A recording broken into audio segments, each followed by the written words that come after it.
नमस्कार दोस्तों, स्वागत करता हूँ आप सभी का हमारे चैनल में। दोस्तों, आज मैं आपको क्वेश्चन कराने वाला हूँ, वो क्वेश्चन है प्रजनन क्षमता का क्या अर्थ है?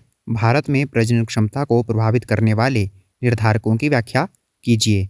अर्थात फर्टिलिटी क्या है और फर्टिलिटी के डिटर्मिनेंट्स क्या हैं? दोस्तों, सबसे पहले हम इसमें इसका परिचय लिख लेते हैं। इसमें हम प्रजनन क्षमता यानी कि फर्टिलिटी का अर्थ लिख लेते हैं। जनसांख्यिकी में प्रजनन क्षमता का अर्थ किसी जनसंख्या में वास्तविक बच्चों के जन्म से है। यह संतान पैदा करने की शारीरिक क्षमता, जिसे प्रजनन शक्ति या फैकल्टी कहते हैं, उससे भिन्न है। प्रजनन क्षमता इस बात पर ध्यान केंद्रित करती है कि वास्तव में कितने बच्चे पैदा हुए हैं, न कि इस पर कि कोई व्यक्ति कितने बच्चे पैदा करने में सक्षम है। प्रजनन क्षमता को विभिन्न दरों के माध्यम से मापा जा सकता है। सबसे पहले इसमें सकल जन्म दर, जिसको कि क्रूड बर्थ रेट भी कहते हैं, जिसका अर्थ है प्रति 1000 व्यक्तियों पर एक वर्ष में जीवित जन्मों की संख्या। दूसरा है सामान्य प्रजनन दर, जनरल फर्टिलिटी रेट, प्रति 1000 प्रजनन आयु आमतौर पर 15 to 49 वर्ष की महिलाओं पर एक वर्ष में जीवित जन्मों की संख्या। और लास्ट में है कुल प्रजनन दर, जिसको टोटल फर्टिलिटी रेट या TFR कहा जाता है। एक महिला के जीवन काल में पैदा होने वाले बच्चों की औसत संख्या, यह मानते हुए कि वह अपनी प्रजनन आयु के दौरान प्रचलित आयु विशिष्ट प्रजनन दरों का अनुभव करती है। भारत में जनसंख्या नीतियों और स्वास्थ्य कार्यक्रमों के संदर्भ में TFR एक महत्वपूर्ण संकेतक है। दोस्तों, अब हम देख लेते हैं भारत में प्रजनन क्षमता को प्रभावित करने वाले विभिन्न निर्धारक। शिक्षा का स्तर, इसमें पहला पॉइंट है महिलाओं की शिक्षा। यह प्रजनन क्षमता को प्रभावित करने वाले सबसे महत्वपूर्ण कारकों में से एक है।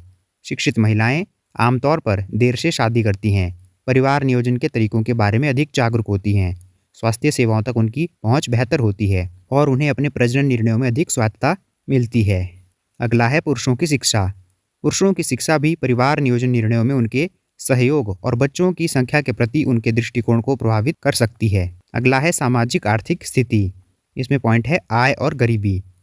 उच्च आय वर्ग में प्रजनन दर अक्सर कम होती है, क्योंकि परिवार को बच्चों की शिक्षा और पालन पोषण पर अधिक खर्च करने की आवश्यकता होती है। गरीब परिवारों में, विशेष रूप से ग्रामीण क्षेत्रों में, बच्चे अक्सर अधिकतम श्रम शक्ति या वृद्धावस्था में सहारा के रूप में देखा जाता है, जिससे उच्च प्रजनन दर हो सकती है। अगला है शहरीकरण। शहरी क्षेत्रों में रहने वाले परिवारों में आमतौर पर ग्रामीण क्षेत्रों की तुलना में कम बच्चे होते हैं। शहरी जीवन शैली बेहतर शिक्षा, रोजगार के अवसर, स्वास्थ्य सुविधाओं तक पहुंच और अधिक महंगी जीवन लागत कम बच्चों को जन्म देने के लिए प्रेरित करती है। अगला है महिलाओं का आर्थिक सशक्तिकरण।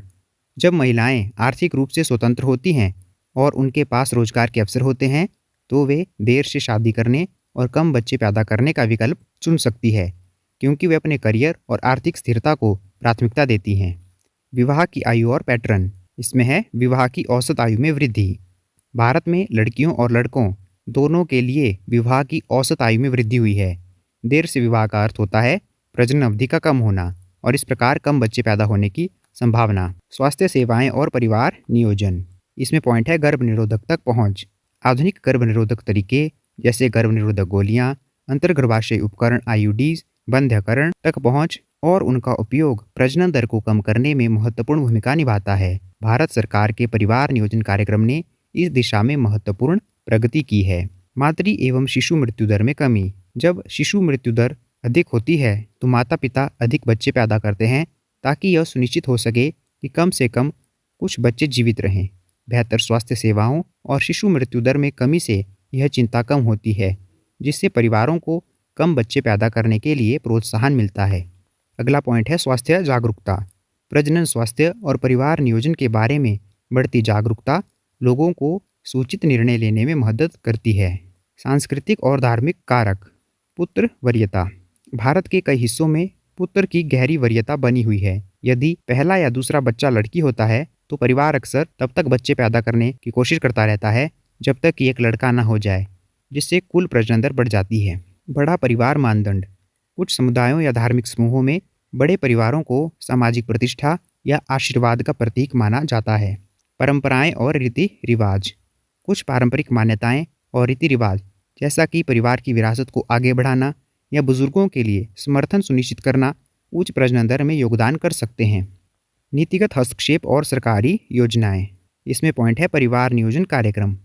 भारत सरकार द्वारा चलाए जा रहे परिवार नियोजन कार्यक्रम और विभिन्न जागरूकता अभियान प्रजनन दर को कम करने में महत्वपूर्ण भूमिका निभाते हैं। महिला सशक्तिकरण नीतियाँ। महिलाओं को शिक्षा और रोजगार के अवसर प्रदान करने वाली नीतियाँ अप्रत्यक्ष रूप से प्रजनन दर को प्रभावित करती हैं। मनोवैज्ञानिक कारण। इसमें पॉइंट है बच्चों की मूल्य की धारणा।